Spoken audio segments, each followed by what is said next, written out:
kaya dengan sedekah. Kita akan membuka materi kita ini dengan perbedaan dasar antara pemahaman kaum muslimin dengan orang-orang kapitalis. Kapitalis punya prinsip dasar, dan kita sayangkan hampir seluruh wilayah umat Islam banyak yang berpegang secara ekonomi dalam prinsip ini.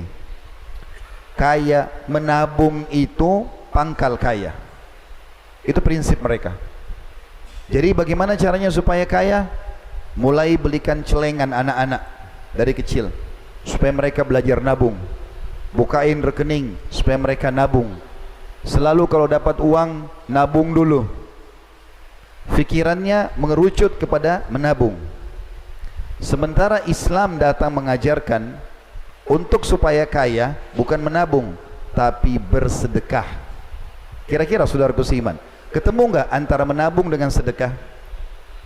Menabung berarti menyimpan, sedekah berarti apa? Mengeluarkan. Ketemu enggak kira-kira? Jadi mulai sekarang teman-teman kalau memberikan uang kepada anak-anak, bukan disuruh masukkan ke celengan dia pribadi, tapi bawa ke masjid. Suruh kamu masukkan di celengan masjid. Suruh traktir temannya di sekolah. Kalau ada temanmu yang lapar, nak, belikan. Kalau ada temanmu yang pakaiannya robek, belikan. Selalu kita ajarkan sedekah, karena konsep kita seperti itu. Keluarkan, kau akan dapat. Makin banyak kita keluarkan, maka makin banyak juga rezeki Allah datang. Ini sebabnya kenapa kita pilih judul ini, karena terlalu banyak umat Islam yang terpengaruh dengan pemikiran kapitalis ini, sehingga kalau tidak ada uang di rekeningnya rasanya belum mampu, belum puas. Padahal kalau kita mengorek kisah para salafus saleh dari kalangan sahabat, seperti contoh Talha bin Ubaidillah radhiyallahu anhu, salah satu dari sahabat yang dijamin 10 orang masuk surga. Beliau mendapatkan keuntungan yang sangat banyak, hartanya menumpuk dari perdagangannya. Maka dia gelisah, nggak bisa tidur. Istrinya bernama Su'dah radhiyallahu anha itu kemudian mengatakan, ada apa wahai suamiku? Apa yang membuatmu memiliki beban seperti ini? Maka kata Talha, gak ada masalah, kau sebaik-baik istri dalam Islam. Maksudnya kau sudah cukup banyak mengabdi dengan aku. Kata dia, kalau begitu coba sampaikan, mungkin saya bisa bantu. Kata Talha radhiyallahu anhu, hartaku sudah terlalu banyak, keuntungan melimpah, aku jadi beban nih. Apa jawaban istrinya? Dan ini jawaban istri yang salihah, yang menjadikan akhirat sebagai targetnya. Setiap muslimah wajib mengambil pelajaran dari statement ini. Dia mengatakan, untuk apa jadi beban fikiran hai suamiku? Sedekahkan. Bukan seperti sebagian wanita, sebentar, jangan sedekah dulu. Saya mau beli tas, mau beli gelang, mau beli baju, mau beli begini, sisa 2.000 sedekah. Lalu si suami istri ini sibuk membungkus-bungkus uang itu sampai habis satu malam, dan jumlahnya 600 dirham. 600.000 dirham ini miliaran rupiah. Mereka bersedekah. Toh ternyata setelah habis uang Talha, besok perdagangannya makin untung, melimpah lebih banyak. Untuk menguatkan apa yang saya sampaikan ini, ada hadis Bukhari menjelaskan masalah itu. Baginda Nabi SAW pernah berkata, dulu sebelum kalian dari Bani Israel ada 2 orang bersahabat, mereka berdua. Kemudian Allah Subhanahu wa ta'ala menguji mereka dengan paceklik, panas sekali sampai tidak ada hujan dan sulit untuk panen tanpa air. Maka kata Nabi SAW, salah satu dari 2 sahabat ini, yang satu melihat ada awan lewat di atas kebunnya dan dia mendengar suara. Riwayat lain menjelaskan itu adalah suara para malaikat. Allah buat dia mendengar suara itu. Maka dia mendengar mengatakan suara itu, turunkanlah hujan di kebunnya si fulan. Fulan ini di sebelah, temannya dia. Lalu dia penasaran, diikuti awan itu. Dia jalan, ternyata betul awan itu mampir di kebun temannya di sebelah. Dan uniknya, turun hujan hanya di kebun temannya saja. Dia sendiri nggak kena. Hujan hanya di situ. Semua yang lain satu kota ini nggak ada yang dapat. Lalu apa yang terjadi? Kata Nabi SAW, dia tanya temannya, kau apakan kebunmu ini? Dia bilang, ini jawaban dia, rahasianya kenapa dia bisa mendapatkan hujan di saat peceklik. Bagi yang berusaha, saya dengar di sini dekat dengan pasar, para saudaraku pedagang kaum muslimin, mau kaya, grafik bisnis Anda naik terus, sedekah, tidak ada yang lain. Itu investasi termahal. Maka kata Nabi SAW, yang punya kebun berkata, hasil dari perdaganganku, bukan modalnya, hasilnya aku bagi menjadi 3. Sepertiganya aku sedekahkan dulu, sepertiganya aku berikan kebutuhan keluargaku, dan sepertiganya lagi aku kembalikan ke tambahan modal. Gara-gara itu grafiknya naik terus. Saya punya pengalaman dengan ipar saya. Kebetulan adik beliau nikah sama kakak saya perempuan, tinggal di Ternate. Saya pernah ada acara pengajian di sana, di Maluku. Habis selesai ceramah malam hari, sekitar jam 10 malam, saya duduk ngobrol berdua. Tiba-tiba ada suara, kena pakai atap seng, ada suara seperti batu yang sangat keras jatuh, ribut seng itu. Maka saya kaget, dia tertawa, senyum. Lalu dia mengatakan, itu mangga saya yang sudah matang jatuh. Ustadz mau? Ayo kita makan berdua. Orang sana mengatakan itu mangga madu. Saya tidak tahu di sini bilang apa, tapi di Jakarta juga bilang mangga mana lagi.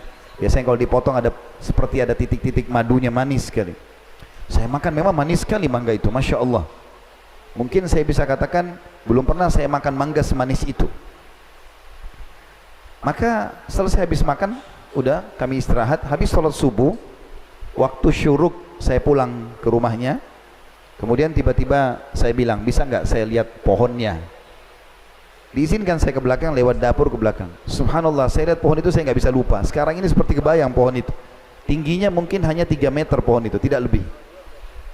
Pendek, 4 meter lah ya, kurang lebih.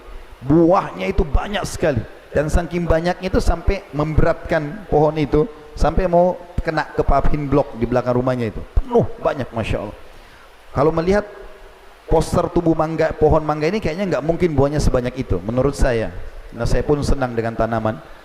Maka yang terjadi adalah, saya tanya, Masya Allah, saya bilang buahnya banyak sekali. Apa yang, bibit apa yang antum pakai ini? Maka dia bilang sama saya, biasa saja, saya biarkan begitu. Apa yang saya bisa kasih?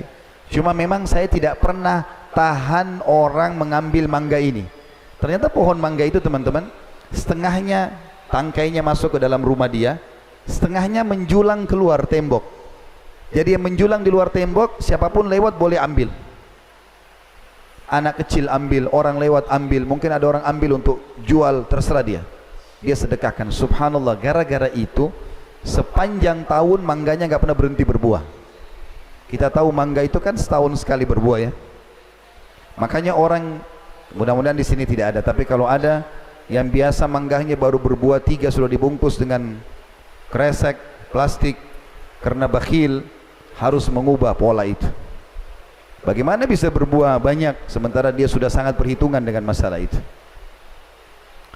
Baik teman-teman sekalian, itu mukaddimahnya, pembukaan kenapa saya membahas masalah kaya dengan bersedekah. Sedekah sendiri sebenarnya itu satu kosakata dengan sedekah atau sidq, jujur ya. Kenapa kok sedekah itu dipakai di sesuatu yang kita keluarkan? Imam Nawawi rahimahullah menjelaskan masalah itu. Beliau mengatakan, disebut sebagai sedekah apapun yang dikeluarkan di jalan Allah, dari baju, makanan, pakaian, kendaraan, karena ia merupakan bukti atas kepercayaan pelakunya atau kebenaran, dalam bahasa Arabnya sidq, terhadap keimanannya, baik lahir maupun batin. Maka sedekah itu adalah keyakinan terhadap kebenaran yang dia yakini. Makanya apa yang kita keluarkan kalau kita ikhlas karena Allah diistilahkan dengan sedekah. Padahal sebenarnya dari bahasa satu kosakata sama sidq atau jujur dan percaya. Di antara statement kaum salafus saleh yang perlu kita renungi sebelum lebih dalam kita masuk kepada keutamaan sedekah, supaya kita bisa merenungi dan kita jadikan sebagai simbol atau pegangan atau prinsip hidup selama kita melalui roda kehidupan muka bumi ini. Kalau kita ingin kaya raya, Umar bin Khattab berkata, sesungguhnya amal itu saling berbangga satu sama yang lain. Sesungguhnya amal baik itu, amal soleh berbangga satu sama yang lain.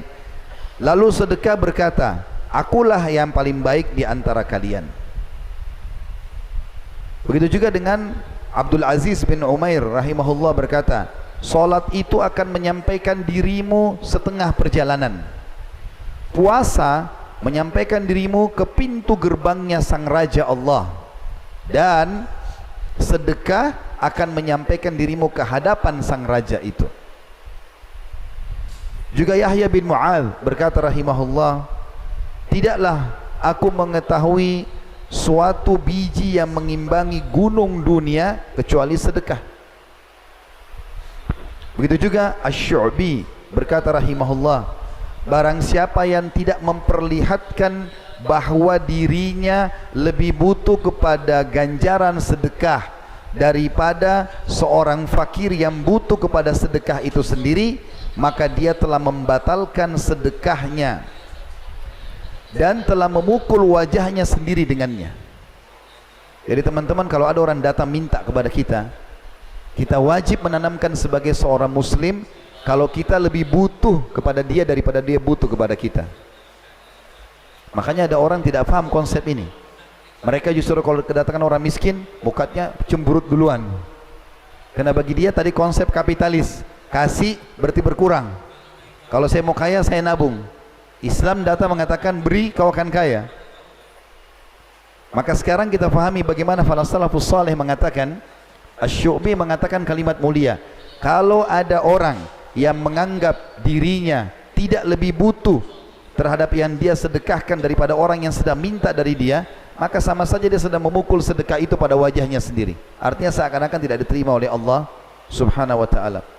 Perhatikan statement yang mirip dengan ini yang disampaikan Fudail bin Iyad rahimahullah, salah satu ulama tabi'in yang lain. Beliau mengatakan pada saat dia kumpulin banyak harta untuk sedekah, lalu dia mengatakan setelah orang-orang itu pergi kepada murid-muridnya yang ada di sekitarnya, sungguh mereka ini orang-orang miskin yang sudah bawa sedekahnya telah membawa perbekalanku menuju akhirat tanpa upah sedikit pun, hingga mereka meletakkannya di atas timbangan amalku di hari kiamat.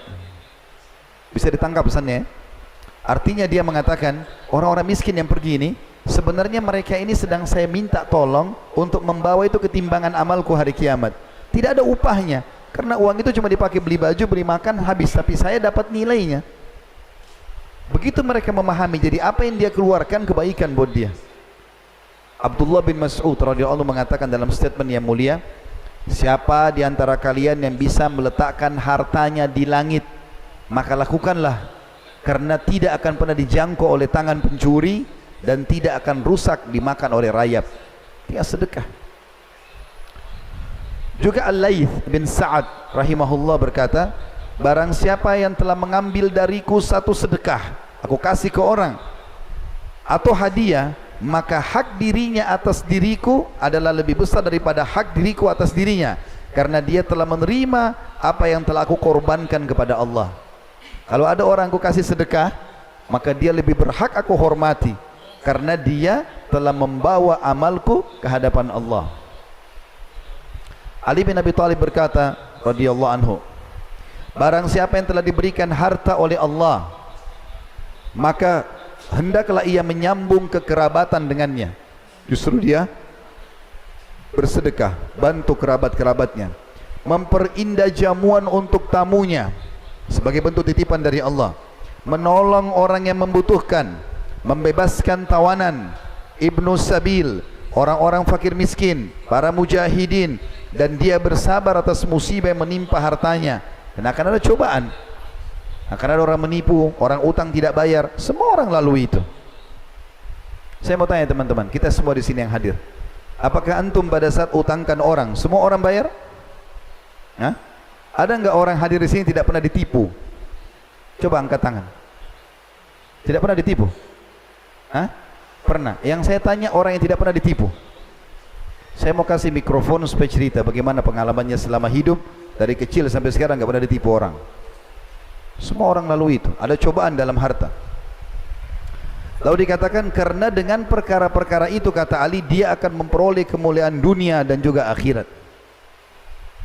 Dan sebagai penutup di poin ini ya, poin masalah pernyataan kaum salafus saleh berhubungan tentang masalah pemahaman sedekah adalah pangkal kaya, maka Abu Hatim berkata rahimahullah, bakhil itu pelit ya, tidak mau bersedekah, itu adalah sebuah pohon di neraka. Sebuah pohon di neraka, sedang ranting-rantingnya ada di dunia. Maka barang siapa yang bergelantungan pada salah satu dari ranting-ranting itu, niscaya ia akan menjerumuskannya ke dalam neraka. Bakhil, pelit, ini subhanallah perusak kehidupan. Rumah tangga tidak akan langgeng, persahabatan tidak akan langgeng, partner bisnis tidak akan langgeng. Tidak akan bisa kita meraih cinta manusia, cinta juga Allah dengan bakhil. Mustahil. Karena orang pelit tidak disukai oleh orang, tidak disukai juga oleh Allah subhanahu wa ta'ala.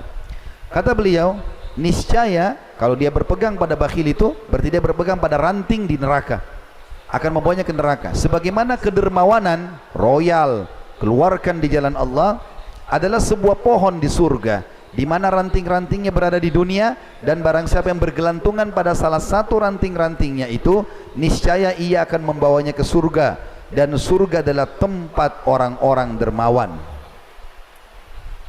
Saya mudah-mudahan berharap teman-teman sekalian di awal mukaddimah ini sudah bisa ditangkap pesan penting kita. Ingat, sedekah pangkal kaya, itu konsep agama. Kapitalis nabung pangkal kaya. Makanya mereka bakhil dan pelit, selalu perhitungan, bahkan pelit terhadap diri mereka sendiri. Mau ganti baju saja ragu, mau beli ini saja ragu, selalu pikirannya cari yang murah saja. Kenapa nggak beli yang mahal? Islam membolehkan, tapi tidak boleh tabdzir, nggak boleh mubadzir, tapi boleh kita nikmati. Kata ulama, termasuk bersyukur kepada Allah adalah menikmati apa yang sedang Allah berikan, tapi tidak boleh berlebihan. Misal antum masuk ke supermarket, ada anggur kualitas A harganya 200.000 per kilo, ada kualitas B harganya 150.000. Antum mampu beli yang 200.000 dan antum beli dengan niat menikmati nikmatnya Allah, maka ada pahalanya sendiri. Karena kita sedang menikmati nikmat Allah subhanahu wa ta'ala. Kita beli baju baru karena ingin menikmati baju baru itu dan niat ingin menghiasi diri kita. Sebagaimana Allah subhanahu wa ta'ala katakan dalam Al-Quran, A'udzubillahi minasyaitonirrajim, ya bani Adam khudhu zinatakum inda kulli masjid. Al-ayah, hai anak Adam, ambil perhiasan terbaikmu menuju ke masjid. Kata ulama tafsir, satu maknanya adalah pakai pakaian terbaikmu. Di dalam Islam, orang kalau pakai baju baru ada doanya. Kalau kita lihat orang lain pakai baju baru, kita disunnahkan mendoakan, tubli wa yukhlifullah, semoga kau pakai sampai usang, dan kalaupun usang semoga Allah gantikan. Kita doakan. Doa yang lebih mulia lagi adalah sabda Nabi SAW, kalau kalian lihat saudara kalian menggunakan baju baru, bacalah ilbis jadidan, semoga kau selalu pakai baju baru. Wa ish hamidan, semoga hidupmu mulia. Wa mut syahidan, dan semoga pada saat kau mati, mati syahid. Itu gara-gara pakai baju baru kita doakan 3 doa mulia. Semoga kau selalu pakai baju baru, semoga hidupmu selalu bahagia, semoga pada saat mati kau mati syahid, masuk surga tanpa hisab. Boleh kita ganti baju lain. Pemahaman sebagian orang bahwasanya kita harus zuhud di dunia. Apa itu zuhud? Tinggalkan dunia untuk akhirat. Ini keliru ini. Allah tidak suruh kita tinggalkan dunia, tapi Allah suruh dahulukan akhirat dari dunia. Allah berfirman dalam surah Al-Qasas, surah nomor 28 ayat 77. A'udzubillahi minasyaitonirrajim. Wabtaghi fima ataqallahu daral akhirah wa la tansa nasibaka minad dunya. Al-ayah. Kejar apa yang Allah janjikan di akhirat nanti. surga, bidadari, bidadara, istana, dipan-dipan, permadani yang dijanjikan, baca semuanya, kejar itu, dan jangan lupakan bagianmu dari dunia. Nabi SAW gemar makan daging kambing. Nabi SAW menggunakan baju-baju yang bagus. Nabi SAW memiliki beberapa rumah karena beliau berpoligami, dan setiap rumah ada unta. Kalau unta itu kendaraan termewah, setiap rumah ada pembantunya. Nabi SAW memiliki pedang, beberapa pedang, perisai. Beliau juga memberikan nama-nama yang baik di situ. Maka kita boleh menikmati, tapi tidak boleh tabzir, enggak boleh berlebihan, dan tidak boleh juga sumbernya haram. Mungkin itu dulu teman-teman sekalian, karena sudah masuk Isya. Silahkan kerjakan solat. Kami sama tim tadi sudah jamak, insyaAllah.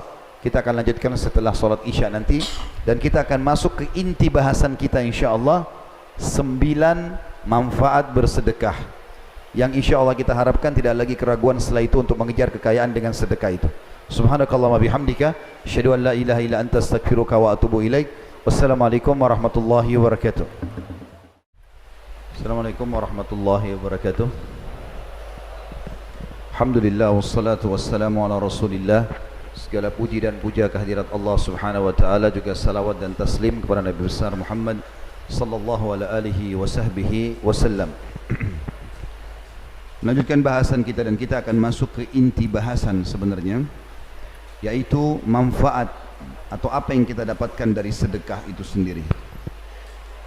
Yang paling pertama teman-teman sekalian, sebelum kita masuk ke 9 poin manfaat daripada bersedekah, dan salah satunya adalah judul kita, kaya dengan bersedekah itu sendiri, dan kita sebutkan dalilnya insyaAllah. Kita perlu dulu menjelaskan hal yang mendasar sekali. Ada perbedaan antara zakat dengan sedekah. Kalau zakat, fungsi utamanya adalah pensucian harta. Kalau sedekah, untuk memperbanyak harta. Jadi beda fungsi. Zakat memiliki syarat-syarat. Syarat utamanya adalah haul, masa setahun. Dan teman-teman menentukan sendiri haul itu. Misalnya, sekarang menjelang Ramadan nih, teman-teman niatkan di masjid ini, haul saya Ramadan tahun lalu. Berarti Ramadan sekarang seperti kita tutup buku. Semua tabungan atau simpanan dan investasi dinilai. Kalau mencapai syarat kedua nisab, kadar minimal 85 gram emas, maka dikeluarkan 2,5%-nya. Berarti ada syarat haul 1 tahun, ada syarat nisab. Nisab itu batas minimal 85 gram emas, dan juga ada persentasenya 2,5%. Kalau zakat, kalau sedekah enggak ada. Mau sedekah tiap hari boleh, tidak ada juga kadar minimalnya, tidak ada persentase minimal gitu kan, atau jumlah yang ditentukan, karena dia lebih luas. Kenapa saya jelaskan ini teman-teman sekalian? Karena ada di antara umat Islam kita di Indonesia, mereka Masya Allah punya harta banyak. Idul Fitri, menjelang Idul Fitri atau Ramadan, sibuk mengeluarkan zakat. Hitung zakatnya keluarlah, misalnya karena kaya raya punya zakat misalnya 1 miliar. Tapi yang dia lakukan adalah, dia tidak menghabiskan zakat itu di masa haulnya. Kalau haulnya Ramadan, yang paling afdal habiskan di Ramadan. Tapi banyak orang tidak, karena zakatnya besar, disimpan di rumah, dicicil dalam setahun, sehingga dia tidak sedekah lagi. Yang dia keluarkan hanya zakat, padahal beda fungsi ya. Makanya kita jalankan dua-duanya, zakat iya, sedekah iya. Baik, kita akan masuk teman-teman sekalian, manfaat dari zakat, sedekah itu sendiri. Yang paling pertama adalah dia berfungsi melipat gandakan harta, dan sekaligus mensucikan jiwa juga. Walaupun zakat lebih fokus kepada pensucian harta. Mungkin dalam setahun, pada saat kita jual baju, kita jual makanan, kita kan tidak tahu konsumen ini bawa uang halal atau uang haram. Maka zakat membersihkan itu.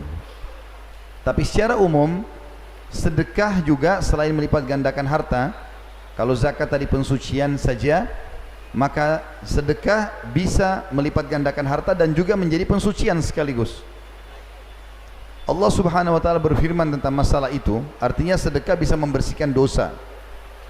Dalam surah At-Taubah ayat 103 atau 103, bunyinya a'udzubillahi minasyaitonirrajim, khudh min amwalihim sadaqatan tutahhiruhum wa tuzakkihim biha wa salli alaihim inna salataka sakanun lahum wallahu sami'un alim. Ambillah sedekah dari sebagian harta mereka yang dengan sedekah itu kamu membersihkan dan mensucikan mereka, dan berdoalah untuk mereka hai Muhammad, sesungguhnya doamu itu menjadi ketentraman jiwa bagi mereka, dan Allah maha mendengar lagi maha mengetahui. Jadi dari ini menjelaskan kepada kita bahwasanya bisa mensucikan diri. Kata sebagian ulama, pensucian diri maksudnya adalah disucikan oleh Allah dari segala dosa, dari segala sifat-sifat buruk dan penyakit-penyakit hati, diantaranya pelit. Subhanallah, orang yang suka sedekah ini, Bapak Ibu sekalian, awet muda. Kok bisa awet muda, Ustaz? Karena orang yang biasa sedekah kan biasa memberi. Orang yang biasa memberi, maka sudah tidak ada lagi ketergantungan dengan hartanya. Walaupun dia kehilangan harta, maka dia anggap biasa sama dia, karena dia sudah biasa mengeluarkan. Beda dengan orang yang bakhil, maka hilang satu barang saja itu akan dikenang bertahun-tahun. Hilang handphone 10 tahun pun masih diingat. Hilang pulpen setahun itu terus dibahas. Orang kalau suka sedekah, hilang handphonenya, pembersihan dosa, beli baru, selesai. Awet muda dia. Yang kedua teman-teman sekalian, sedekah ini adalah bukti ketundukan kepada Allah dan Rasulnya, bentuk keimanan. Dan terlalu banyak ayat yang menjelaskan tentang masalah sedekah ini. Kita akan menyebutkan misal contoh ayat-ayat yang berhubungan dengan masalah jihad. Hampir semuanya ayat-ayat yang sekian banyak itu Allah mulai dengan bi amwalikum wa anfusikum. Jihadlah kalian dengan harta kalian, lalu jiwa kalian. Allah enggak mulai dengan jiwa, tapi mulai dengan harta. Dan itu dipraktikkan oleh baginda Nabi SAW. Nabi Muhammad SAW kalau mau kumandangkan jihad, beliau mengatakan jihad, sedekahlah. Sedekah duluan, kumpulin di masjid. Ada yang bawa sedekah harta, ada yang membawa sedekah kurma, ada yang membawa ini dan itu segala macam. Setelah terkumpul harta, baru Nabi SAW bentuk pasukan untuk berperang. Dan Allah Subhanahu wa ta'ala seringkali menghubungkan teman-teman sekalian ayat yang menyinggung masalah solat dengan sedekah, yang menandakan kedudukan sedekah ini tinggi sekali. Karena solat kita tahu adalah tiang agama. Seperti Allah sebutkan dalam surah Ibrahim ayat 31, A'udzubillahi minasyaitonir rajim, qul li'ibadiyalladzina amanu yuqimus salata wa yunfiqu mimma razaqnahum sirran wa alaniyatan min qabli an ya'tiya yaumun la bay'un fihi wala khilal. Katakan hai Muhammad kepada seluruh hamba-hambaku yang telah beriman. Apa pesan Tuhan buat kita? Allah SWT mengatakan, hendaklah mereka selalu mendirikan solat, azan absen diri, 1 hari 5 kali, saya hadir ya Allah.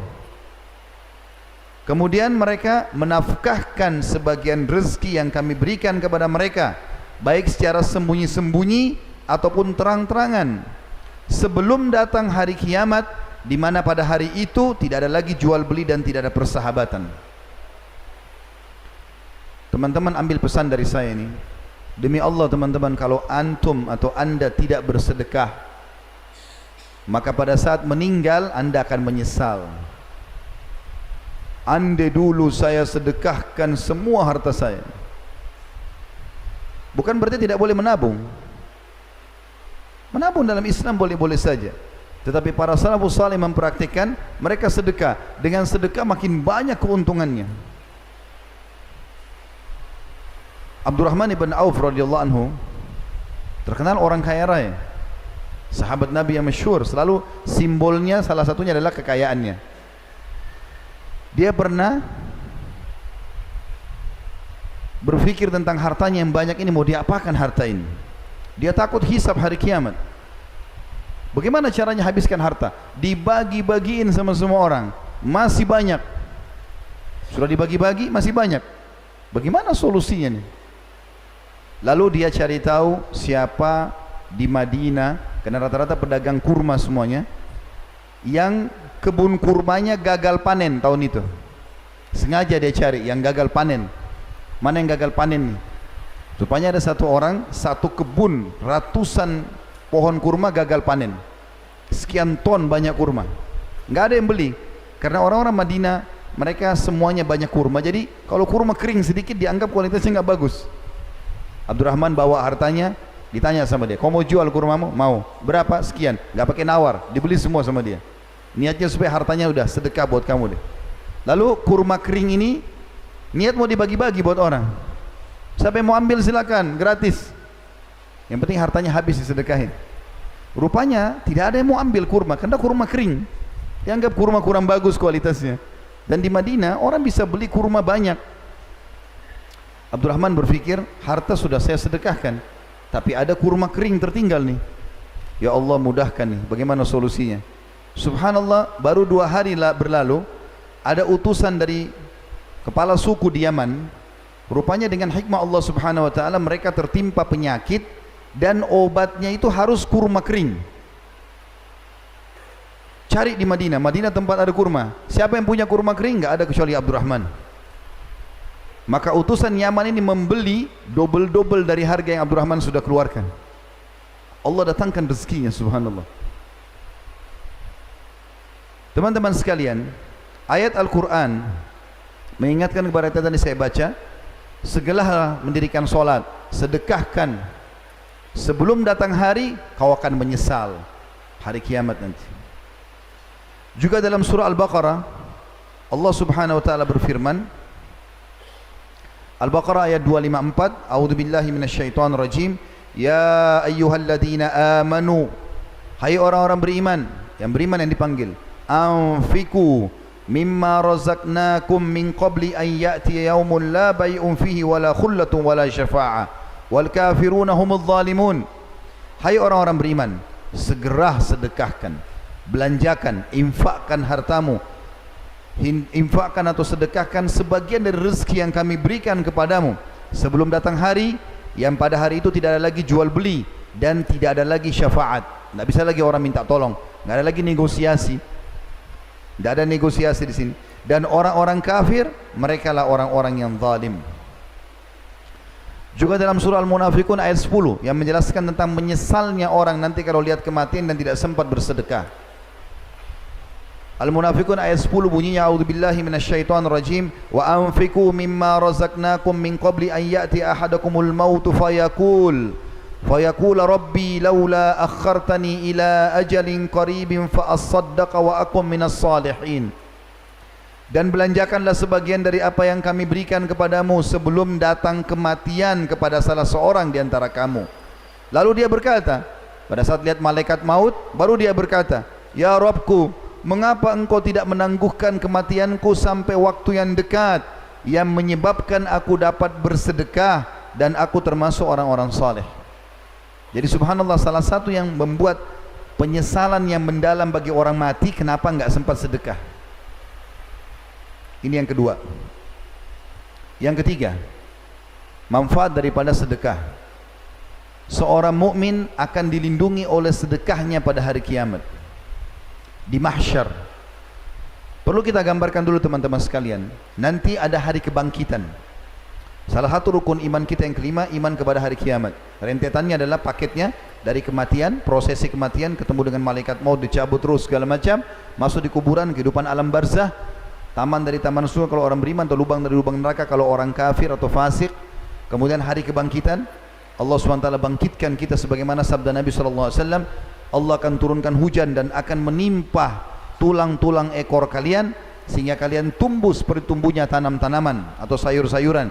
Lalu ada hisab, timbangan amal, baik atau buruk. Kalau baik dia selamat, kalau buruk maka dia akan dihukum, lalu surga dan neraka. Paketnya hari kiamat.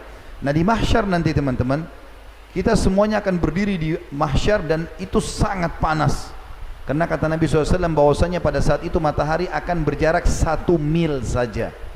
1 mil. Kalau kita hitung 1 mil itu ukuran yang kita pakai sekarang, mungkin 1,5 kilometer atau lebih sedikit jaraknya. Sekarang kan jutaan kilometer jaraknya. Sudah panasnya luar biasa. Apalagi hari-hari sekarang kita bisa rasakan cuaca yang panas. Bagaimana kalau 1,5 kilo? Bahkan sahabat yang merawi hadis mengatakan, saya demi Allah tidak tahu apakah 1 mil itu jarak ukuran yang biasa kita ukur, atau 1 mil istilah yang dipakai oleh wanita untuk meletakkan celak di matanya. Jadi biasa kalau perempuan mau pakai celak, kan ada kayunya ya, ada alatnya itu, dicelupin di celaknya, kemudian dekatkan dengan bulu matanya.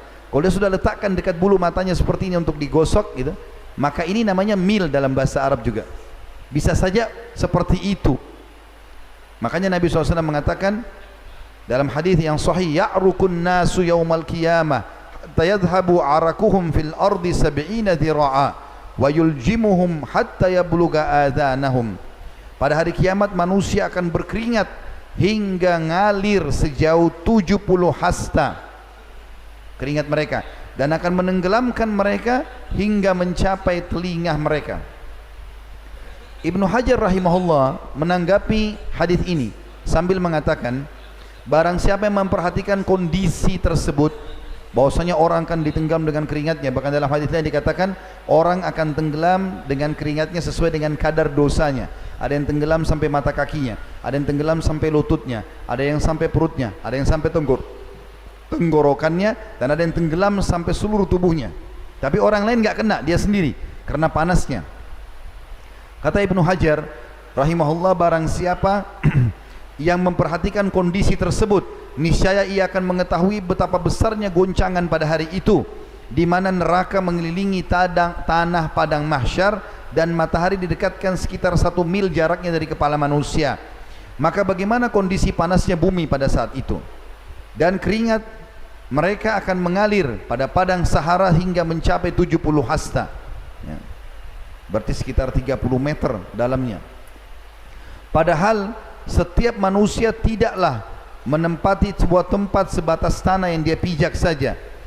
Dan bagaimana kondisi manusia pada saat itu dengan keringat dan peluh mereka, padahal mereka berbeda-beda kadar peluhnya, belum asin, belum bau, segala macam. Sesungguhnya hal itu adalah suatu perkara yang membuat akal berkesima, dan manusia sangat membutuhkan naungan pada saat itu. Oleh karena itu perlu kita renungi hadis Uqbah bin Amir radhiyallahu anhu. Setelah tahu keadaan mahsyar begitu, Uqbah bin Amir meriwayatkan sebuah hadis radhiyallahu anhu bahwasanya Nabi SAW bersabda, kullu mri'in fi dhilli sadaqatihi hatta yubsala bainan nas, au qala hatta yuhkamu atau yuhkama bainan nas. Setiap orang pada hari kiamat nanti di mahsyar, di mana sangat panas, orang tenggelam dengan keringatnya sendiri, di bawah naungan sedekahnya hingga manusia diadili oleh Allah Subhanahu wa taala. Dan Nabi SAW mengatakan, atau dalam riwayat lain, hingga keputusan di antara manusia ditetapkan dalam pengadilan Allah. Abul Khair berkata, seorang perawi hadis, tidaklah suatu hari dilewati melainkan dia bersedekah, atau dikatakan tentang Abul Khair bahwasanya tidaklah lewat sehari kecuali dia bersedekah, walaupun hanya dengan sepotong roti, kue, ataupun sebutir bawang, karena takutnya nanti jangan sampai sedekahnya tidak menolongnya di mahsyar. Juga bagi orang yang suka bersedekah, Allah Subhanahu wa taala memudahkan Rasulnya Muhammad SAW menyampaikan kepada kita ada 7 golongan yang akan dinaungi oleh Allah di hari kiamat, di mana tidak ada naungan kecuali naungan Allah, tidak kena panas, tidak tenggelam dengan keringat.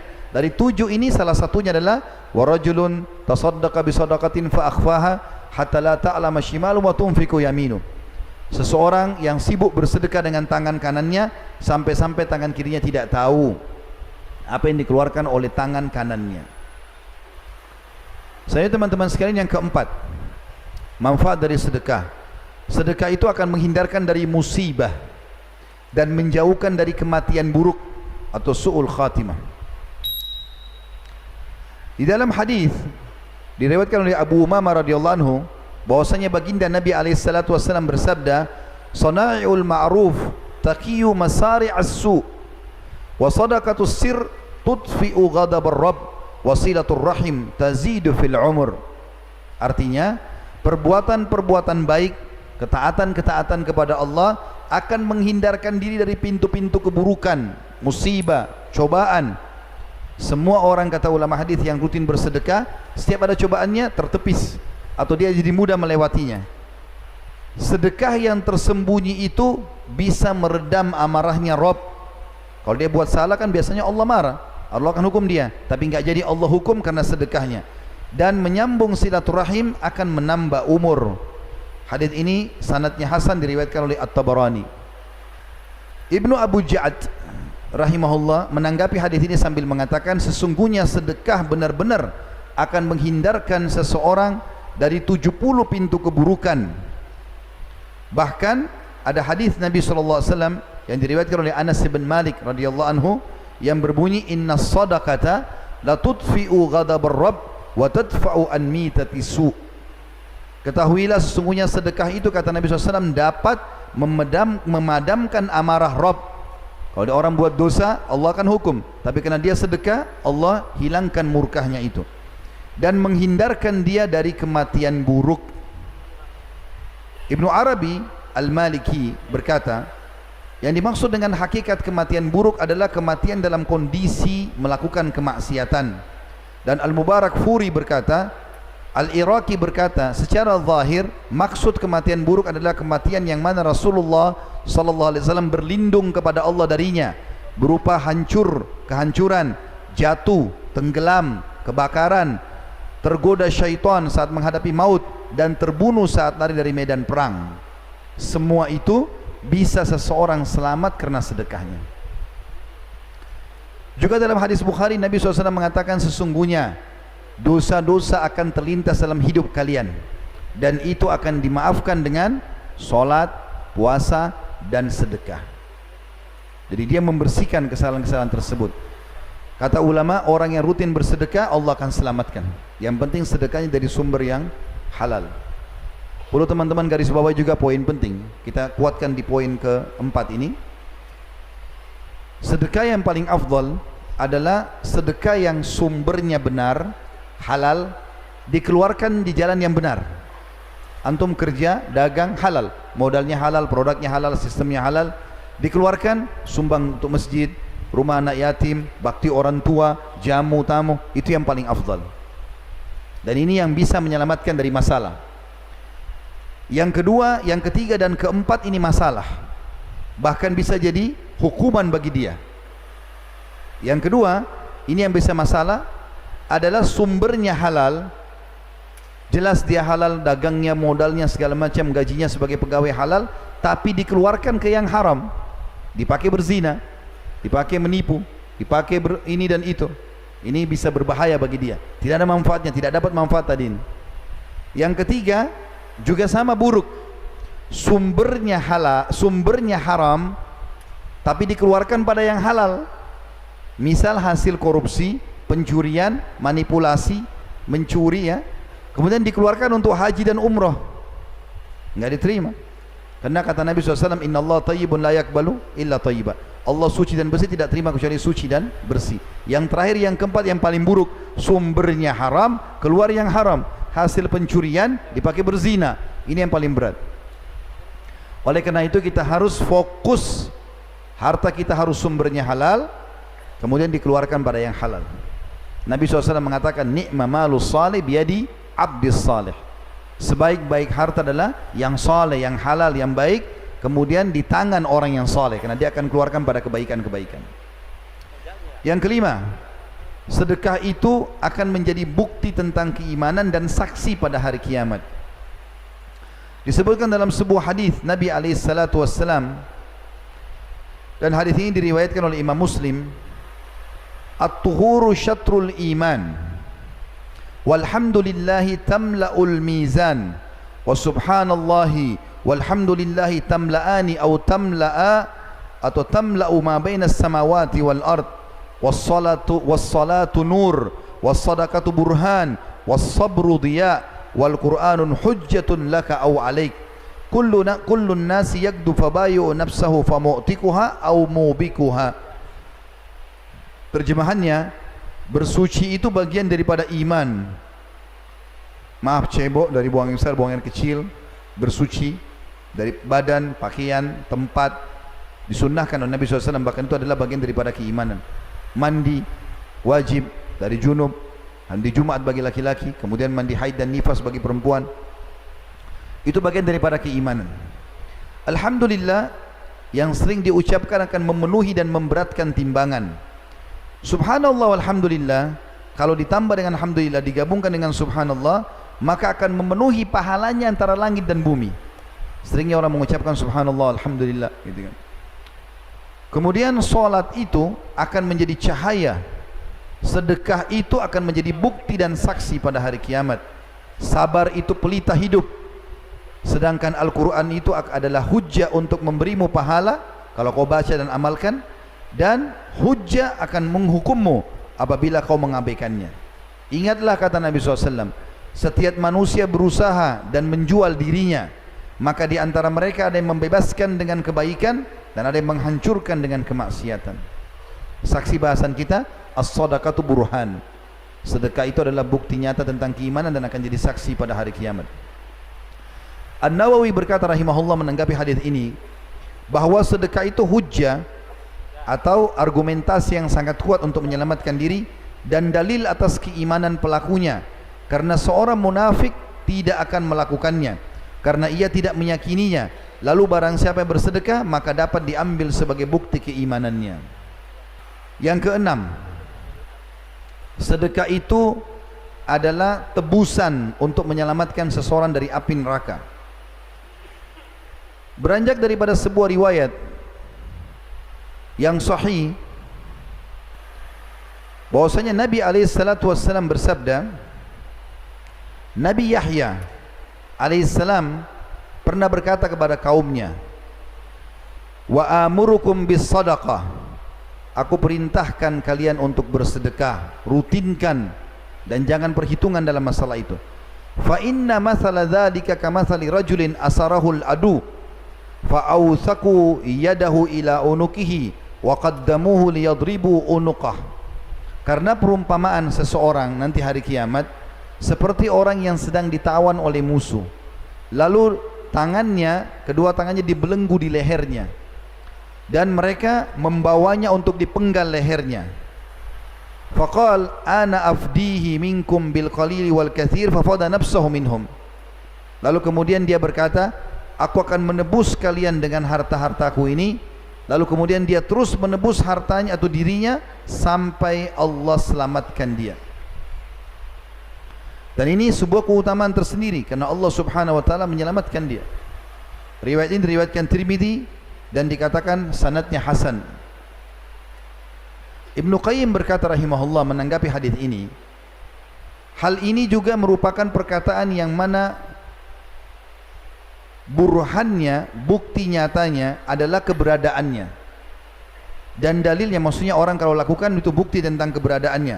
Dan dalilnya adalah kejadiannya. Karena sedekah itu memiliki pengaruh yang menakjubkan dalam hal menolak berbagai macam bencana, walaupun dari seorang yang jahat atau seseorang yang berbuat zalim, bahkan dari seorang kafir, karena Allah Ta'ala akan menolak darinya berbagai macam bencana dengan sedekah. Hal ini adalah suatu perkara yang telah dimaklumi di antara manusia, baik yang terpelajar maupun yang tidak terpelajar. Ini perkataan Ibnu Qayyim rahimahullah, diambil dari sebuah buku namanya Al-Wabil As-Sayyib di jilid 1 halaman 49. Selanjutnya teman-teman sekalian, yang ketujuh ya, Allah Subhanahu wa taala akan mengganti sedekah itu. Dan ini yang menjadi inti bahasan kita tadi, judulnya kaya dengan bersedekah. Allah berfirman teman-teman sekalian berhubungan dengan masalah Allah akan mengganti itu. Di dalam firman-Nya surah Saba ayat 39, A'udzu billahi minasyaitonir rajim. Qul inna rabbi yabsutur rizqa liman yasha'u min ibadihi wa yaqdiru lah. Wa ma anfaqtum min syai'in fahuwa yukhlifu wa huwa khairur raziqin. Artinya, katakan hai Muhammad kepada hamba-hambaku, sesungguhnya Tuhanku melapangkan rezeki bagi siapa yang dikehendakinya di antara hamba-hambanya, dan Dia menyempitkan rezeki bagi siapa yang dikehendakinya. Dan barang siapa atau barang apa saja yang kamu nafkahkan, sedekahkan di jalan Allah, maka pasti Allah akan menggantinya, dan Dialah sebaik-baik pemberi rezeki. Semua yang kita keluarkan yang penting ke sumber halal, walaupun untuk kebutuhan kita pribadi, beli mobil, beli rumah, haji dan umrah, semuanya sebanyak apapun Allah akan ganti, selama memang itu adalah hal yang benar. Sekaligus saya ingatkan di sini teman-teman, Banyak orang di Indonesia sengaja cari travel haji umrah yang murah, padahal dia orang kaya. Kenapa? Murah, walaupun jauh dari Masjidil Haram. Yang penting murah. Toh saya cuma datang ibadah. Keliru akhi dan ukhti. Cari travel yang paling bagus, yang paling mahal. Sudah fasilitasnya enak, ibadahnya enak, Allah ganti. Kenapa cari yang murah ini? Bahkan cari pesawat yang transit 7 kali pun tidak apa-apa. Yang penting murah. Kenapa akhi? Dan kenapa ukhti? Kenapa menyusahkan diri ini? Allah tidak suruh kita itu. Bahkan kata Nabi SAW dalam hadis sahih riwayat ahli sunan, innallaha yuhibbu an yara athara ni'ami al abdi. Allah suka sekali melihat bekas nikmatnya pada hambanya. Allah suruh kita pakai baju bagus, mobil yang bagus, rumah yang bagus. Bahkan kata Nabi SAW, puncak nikmat pada seorang hamba mukmin adalah di jasadnya, yang di rumahnya yang luas, tetangganya yang baik, dan tunggangannya atau kendaraannya yang layak. Boleh orang pakai dalam Islam, yang penting sumbernya halal. Nikmati, Allah akan ganti. Sebuah hadis qudsi menekankan masalah itu. Hadis sahih riwayat Bukhari.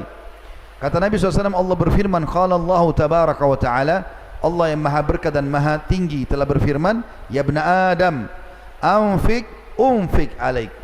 Wahai anak Adam, berinfak dulu di jalanku, aku akan berinfak kepadamu. Tidak akan pernah seseorang miskin kena sedekah. Dalam sebuah hadis Bukhari dan yang lain kata Nabi SAW, ma naqasa malum min sadaqah, tidak akan pernah berkurang harta karena bersedekah.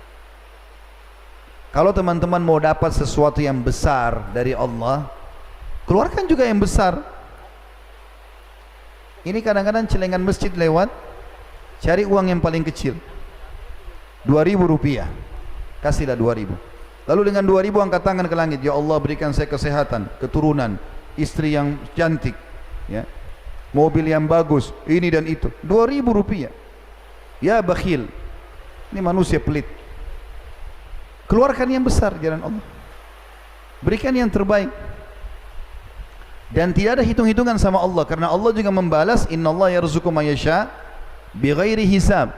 Allah akan memberikan balasan tanpa ada hitungan. Tapi syaratnya kita juga tidak hitungan. Mana bisa mau dapat ikan paus pakai kail yang kecil? Nggak mungkin. Pakai kapal tanker yang besar.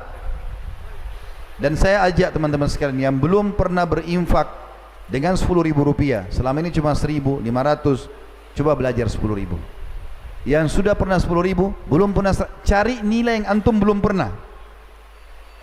100.000 belum pernah, 10.000 sudah pernah, sekarang infak 100.000. Makin besar balasannya. Sudah pernah 100.000, cari 1 juta. Sudah pernah 1 juta, 10 juta. Pernah 10 juta, 100 juta. Pernah 100 juta, 1 miliar. Sahabat miliaran kalau berinfak, miliaran. 20 miliar, 30 miliar nilainya. Teman-teman kalau ikuti ceramah kami di YouTube, ada 40 lebih episode sahabat sudah kami bedah di Jakarta, Tablik Akbar. Hampir semua sahabat itu kalau yang kaya-kaya dan disebutkan tentang infaknya, kalau saya hitung dalam rupiah sekarang, sekian puluh ribu dinar emas, 20 miliar, 30 miliar. Tidak pernah miskin mereka. Ini resep ini. Kalau ada yang bisikin, nanti kalau kau keluarin kau mau makan apa, syaitan, jangan ikut. A'udzubillahi minasyaitonirrajim. Tidak mungkin Allah dan Rasulnya salah. Pernah ada sahabat teman-teman, adik kakak, si kakak sakit perut, adiknya datang ke masjid lalu mengatakan, ya Rasulullah, kakakku lagi sakit perut. Kata Nabi SAW, berikan dia madu, kasih madu. Ini contoh yang lain ya, untuk menguatkan keyakinan kepada Allah dan Rasulnya. Berikan dia madu.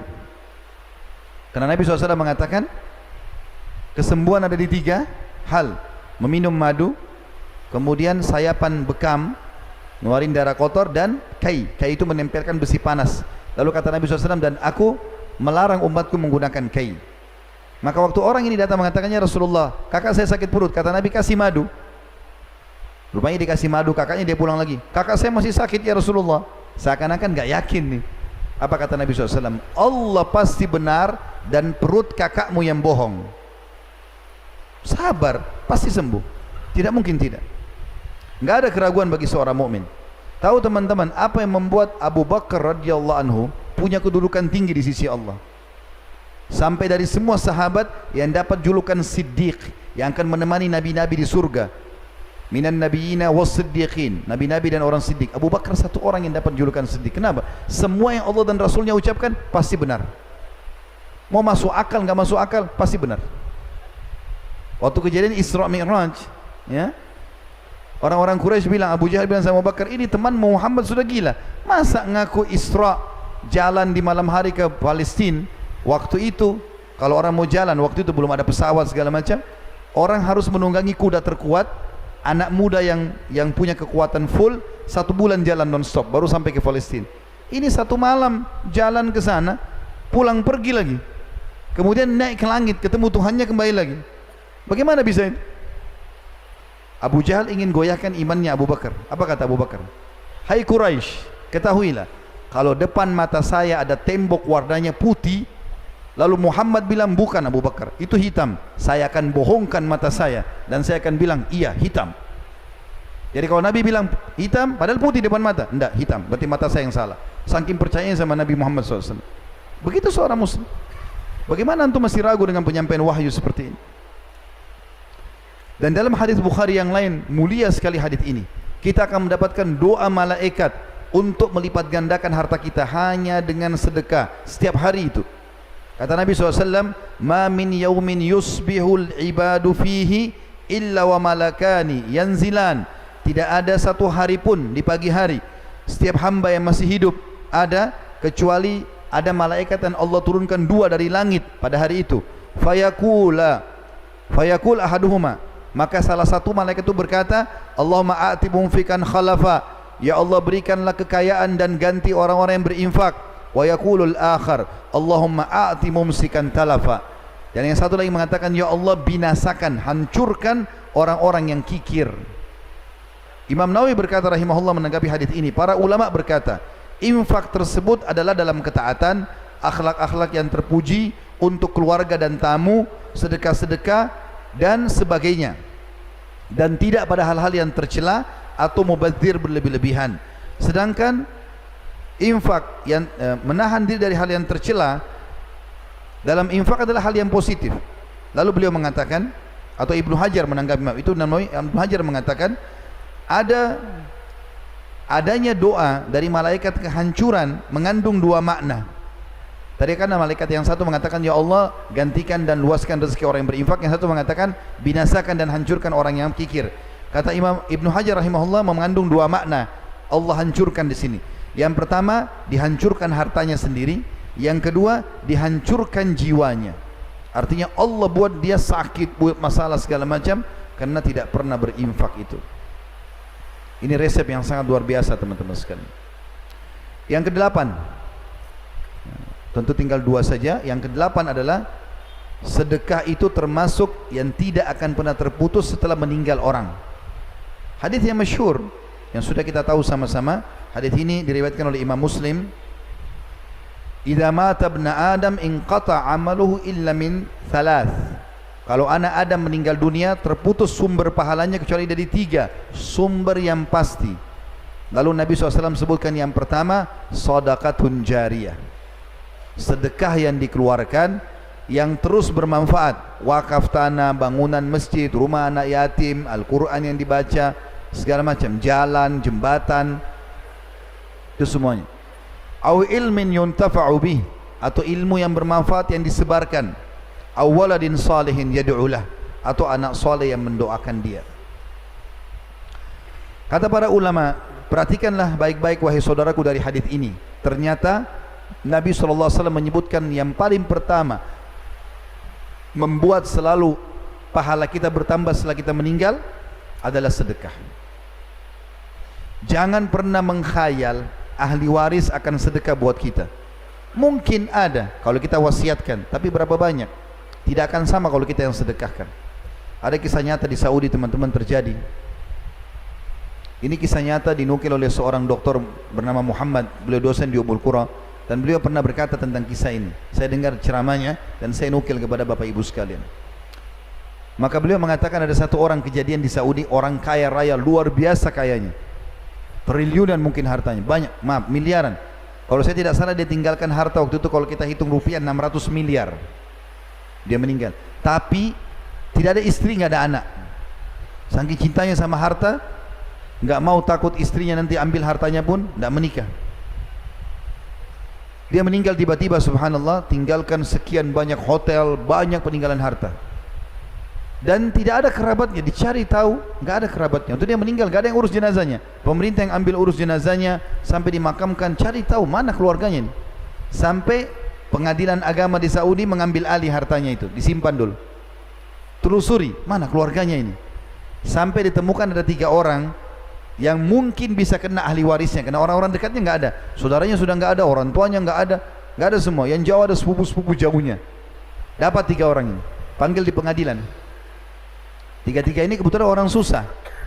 Lalu kemudian hakimnya mengatakan, apakah kalian tahu kenapa saya panggil ke sini? Kata 3-nya, kami tidak tahu. Mereka takut jangan sampai ada pelanggaran nih, mau dipenjara, mau apa gitu kan. Lalu kata hakimnya, apakah kalian tahu si fulan? Disebut namanya si mayit ini. Mereka bilang, iya, ada hubungan kerabat dengan kami. Tetapi kami tidak banyak kenal dia, karena setiap kali kami undang dia tidak datang. Kami pun tidak pernah diundang ke rumahnya, kami tidak tahu. Kata hakimnya, dia baru saja meninggal, dan dia meninggalkan harta yang cukup banyak. Harta yang cukup banyak. Harta itu kami sudah cari, nggak ada ahli waris kecuali kalian bertiga nih. Maka kami akan berikan kepada kalian. Bayangkan teman-teman, orang miskin tiba-tiba dapat 200 miliar satu orang. 1 miliar itu 1000 juta. Nggak kerja, nggak apa ini. Masing-masing 200 miliar, 200 miliar, 200 miliar. Tanda tangan, ceknya akan cair. Waktu mereka mau keluar dari pengadilan, ini saksi bahasan, perhatikan baik-baik. Apa kata hakimnya? Sebentar, sebelum kalian pergi, ada saran dari saya saja, kata hakim. Kata mereka bertiga, apa itu? Ini kan si mayit, rahimahullah, semoga Allah rahmati, meninggal tinggalkan harta banyak. Seperti kalian lihat ini, sekian ratus miliar. Maka saran saya, dia tidak sempat bangun masjid dan buat amal. Bagaimana kalau kalian keluarkan masing-masing 300 ribu real, ya sekitar 1 miliar lah ya. Satu orang 1 miliar, berarti 3 miliar. Lalu bangunkan buat dia masjid. Artinya kalau 1 miliar satu orang, masih ada 199 miliar masing-masing. Apalagi ini uangnya si mayit, gitu kan? Apa jawaban mereka bertiga? Yang satu bilang, saya sudah lama hidup melarat, sekarang saya mau hidup senang. Artinya nggak mau keluarkan 1 miliar, padahal bukan duitnya. Yang satu lagi bilang, saya punya utang banyak, saya mau bayar utang saya. 1 miliar nggak mau dikeluarin, utangnya nggak mungkin sampai sebesar itu, tapi nggak mau. Yang satu lagi mengucapkan kalimat, ini juga buruk, tapi kita ambil pelajaran. Dia bilang apa? Wahai hakim, ketahuilah, orang ini semasa hidupnya tidak pernah memberi manfaat buat dirinya sendiri. Dia nggak pernah sedekah nih orang, nggak pernah bangun masjid. Bagaimana kami bisa bantu kasih sedekah dia sementara dia sudah mati? Artinya mereka buruk 3-tiganya nih. Lalu pergi tidak ada yang membantu sama sekali. Tapi pelajaran kita, jangan kita menjadi mayit seperti mayit ini. Karena nggak pernah sedekah semasa hidup, kita tinggalkan harta, ahli waris pun tidak ada yang mau sedekah buat kita. Kalau kita saja nggak mau bangun masjid, apalagi ahli waris, lebih jauh lagi. Kita hanya dikenang hari pertama, hari kedua mati, sebulan, setahun, lama-lama sudah nggak ada lagi dikenang. 10 tahun sekali baru dikenang mungkin. Maka yang tertinggal adalah amal yang kita lakukan. Makanya teman-teman sekalian, sebuah hal yang sangat mulia, kaum salafus saleh ya, itu selalu bersedekah. Dikatakan bahwasanya Abdullah bin Umar radhiyallahu anhuma setiap hari bersedekah walaupun hanya dengan sebutir bawang. Ada sebuah kisah unik dari Aisyah radhiyallahu anha ummul mukminin. Satu waktu beliau pernah berpuasa, lagi berpuasa. Kemudian sudah mau menjelang buka puasa. Berapa saat lagi azan maghrib. Dia tanya pembantunya di rumah, ada makanan enggak? Kata pembantunya, tinggal roti ini, ada roti 1. Dan biasanya kalau orang lagi tidak punya makanan apa-apa, kalau ada harta, biasanya pakai roti sama madu. Ini enggak ada, maka rotinya cuma dicelup di minyak saja, supaya ada rasanya. Cuma ini ya ummul mukminin, roti ini sama minyak. Kata Aisyah radhiyallahu anha, enggak apa-apa, siapin untuk buka puasa. Menjelang berapa saat mau buka puasa nih, bayangkan tidak ada makanan, tidak ada apa-apa di rumah. Lalu kemudian ada orang ketuk-ketuk pintu rumah Aisyah radhiyallahu anha. Diketuk-ketuk. Setelah ketuk teman-teman sekalian, dibuka oleh pembantunya Aisyah. Banyak orang miskin minta makanan. Maka kemudian pembantu ini bilang, ambil Mukminin, ada orang miskin minta. Kata Aisyah, kasih roti itu, jangan potong-potong, kasih semua. Tapi kita tidak ada untuk buka puasa, kasih saja, tidak usah khawatir, dengan zat yang tidak akan pernah mati selamanya, Allah SWT. Kasih aja, dikasih sama pembantu tersebut. Subhanallah, orang miskin itu dikasih, baru berapa langkah dia jalan, belum hilang bayangannya, masih ada. Ada satu masyarakat Madinah ngirim ke rumah Aisyah, karena tahu Aisyah puasa, 1 ekor kambing pakai za'faran, wangi-wangian, roti gandum, nampan besar, bisa 20 orang makan. Kirim, ketuk rumah, baru hitungan detik, diketuk, dibuka sama pembantunya Aisyah. Kenapa? Ini ada makanan buat buka puasanya Ummul Mukminin. Maka pembantu itu bilang, Ummul Mukminin ada makanan, alhamdulillah, datangkanlah. Terima kasih, jazakallahu khair, pergilah orang itu. Lalu makanlah buka puasa mereka berdua. Setelah kenyang, masih banyak ini untuk 20 orang. Kata Aisyah sambil senyum, lihatlah, sesungguhnya kambing ini lebih baik daripada rotimu tadi. Allah akan balas, teman-teman sekalian. Tidak usah khawatir. Bahkan Allah SWT mengatakan dalam Al-Quran, A'udzubillahi minasyaitonirrajim, man ja'a bil hasanati falahu asyru amthaliha. Siapa yang melakukan satu perbuatan baik, maka pasti Allah akan balas dengan 10 kali lipat, minimal itu, minimal. Utsman bin Affan radhiyallahu anhu pernah satu kali, teman-teman sekalian, dia lihat orang-orang Yahudi sama orang-orang munafik di Madinah ingin mengganggu umat Islam. Apa yang mereka lakukan? Mereka beli semua barang-barang di pasar, kemudian semua umat Islam tidak punya barang lagi, lalu setelah itu mereka mahalkan harga. Maka umat Islam kerepotan ini untuk belanja. Utsman bin Affan lihat sikap mereka ini, maka dia utus ke negeri Syam sekian banyak unta yang mengangkat barang-barang kebutuhan. Waktu datang, setiap unta ada satu pegawainya, Utsman bin Affan radhiyallahu anhu ajma'in. Waktu datang di pinggir kota Madinah, orang-orang munafik sama orang-orang Yahudi ini dengar kalau ada barang dagangan masuk nih. Mereka mau transaksi di pinggir kota Madinah, pintu gerbang, jangan masuk. Begitu mereka tiba di sana, mereka tanya orang-orang yang sedang pikul tali atau pegang tali kekangannya unta itu, ini punya siapa? Kata mereka, majikan kami, Utsman bin Affan. Coba panggil, kami mau negosiasi. Datanglah Utsman bin Affan di situ. Lalu mereka bilang, hai Utsman, apa ini barangmu? Iya. Kenapa? Kami ingin negosiasi. Kata Utsman, berapa kalian mau beli? Ada satu orang Yahudi bilang begini, saya akan membeli, hai Utsman, membayar setiap produkmu double harganya, 100%. Kalau 1 dirham jadi 2 dirham, langsung untung, nggak usah pas di pasar ditata, dan saya beli semua ini sekalian, saya beli semuanya, untung langsung. Kata Utsman, saya mau lebih. Ada orang satu lagi bilang 2 kali lipat, 200%, 1 dirham jadi 3 dirham, 10 dirham jadi 30 dirham, semua saya beli. Kata Utsman, saya mau lebih. 3 kali lipat. Ada yang nyaut, saya ingin lebih. Terakhir ada satu orang Yahudi bilang begini, hai Utsman, yakinlah tidak ada orang tawar lebih daripada saya. Saya kasih kamu 5 kali lipat setiap produk, 500%. Bayangkan kalau kita beli barang 100.000, dia beli 500.000 atau 600.000 satu barang, 5 juta menjadi 25 juta atau 30 juta, semua dibeli. Kaya raya mendadak ini. Kata Utsman, saya mau lebih. Kata si Yahudi ini, dari mana Utsman kau dapatkan orang mau lebih? Dia bilang, kalian mau tahu siapa yang bisa lebih beli lebih dari kalian? Mereka bilang, tentu saja mau tahu siapa nih orang kaya mau lebih beli. Maka Utsman mengatakan kepada pegawai-pegawainya, panggil seluruh umat Islam di Madinah, semuanya, jangan terkecuali, panggil. Lalu kemudian setelah datang, Utsman naik di atas sebuah batu tinggi lalu mengatakan, wahai muslimin, saksikanlah di hadapan Allah nanti kalau ini semua sedekah buat kalian, ambil gratis. Maka di depan matanya orang Yahudi sama orang munafik ini, umat Islam mengambil, ambil keju, ambil gandum, ambil macam-macam, semua ambil gratis ini. Dan ini depan mata mereka keuntungan besar sebenarnya.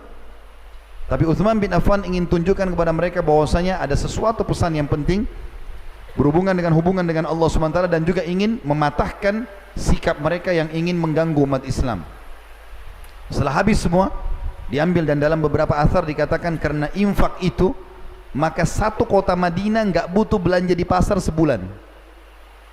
Akhirnya harga pasar jadi turun semua. Gara-gara tadinya Utsman sudah bagikan makanan ini. Yang terjadi teman-teman sekalian,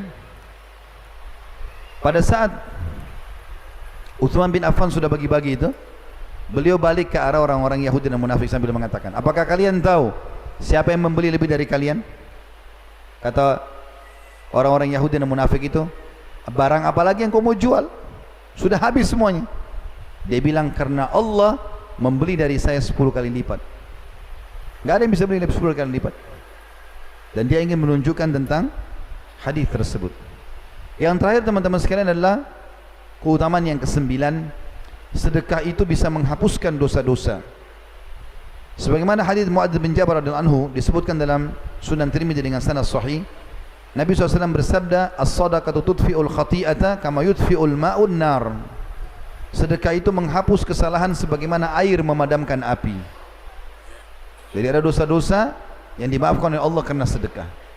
Abdullah bin Abbas, Abdullah bin Umar radhiyallahu anhum ajma'in berkata, kalau aku punya perkara yang belum selesai atau doaku belum diijabah, maka aku sengaja keluar mencari orang miskin untuk aku bersedekah padanya.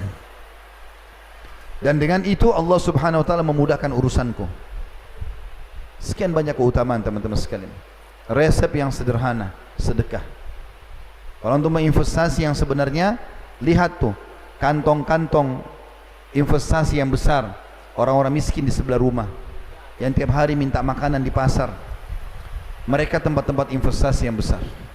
Ini Ramadan, menjelang Ramadan, insya Allah besok kita akan bahas masalah menghidupkan Ramadan dengan amal-amal saleh. Perbanyak sedekah, buka puasain orang. Tadi saya dengar ada penawaran untuk infak karpet masjid, untuk infak renovasi ini, untuk penyelesaian ini. Tadi ketua masjid sempat bilang sama saya, masjid ini kami bangun dengan swadaya masyarakat. Kesempatan teman-teman. Kata Nabi SAW, man bana masjidan lillahi banallahu lahu baitan fil jannah. Siapa yang membangun masjid untuk Allah di muka bumi, Allah akan bangunkan istana baginya di surga. Istana di surga. Maka ada sahabat mengatakan, ya Rasulullah, tidak semua orang bisa berinfak sebesar itu. Maksudnya bangun masjid itu besar biayanya. Kayak ini kalau tidak salah sudah berapa? 22 miliar apa tadi dikatakan. Tidak semua orang bisa infak itu. Apa kata Nabi SAW? Pahala itu, istana di surga, akan dikasih oleh Allah walaupun orang membangun masjid di muka bumi, berinfak buat masjid hanya seperti sarang burung.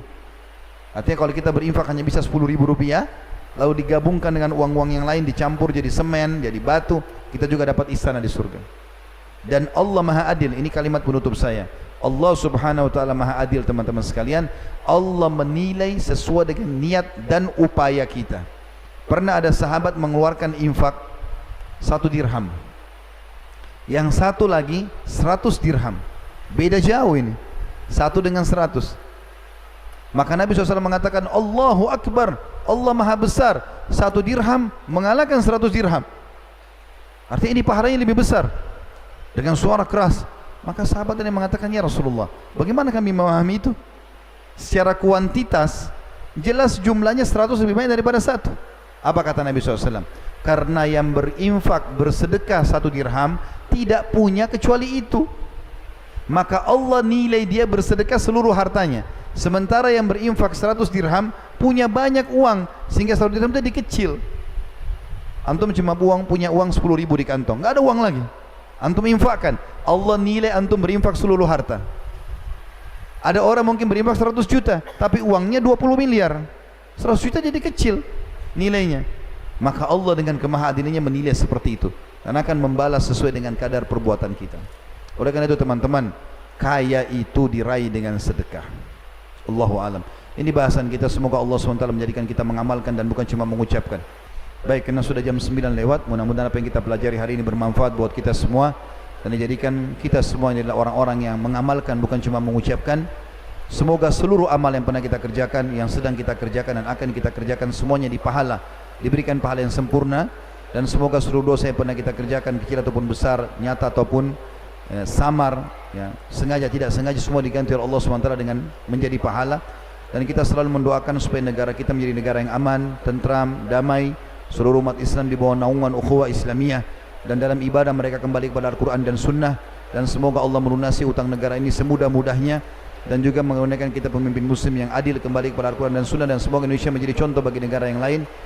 Sebagai penutup, selalu kita doakan saudara kita di Palestina, di Syria, di Yaman, di Irak, di Myanmar, di Ahsa, dimanapun mereka berada sedang tertindas. Semoga Allah ikhlaskan niat mereka, terima para syuhada mereka, mulakan Islam di tangan mereka dan tangan kita semua, dan semoga Allah ikut sertakan kita bersama mereka di pahala, baik dengan doa, dengan harta, juga dengan jiwa kita.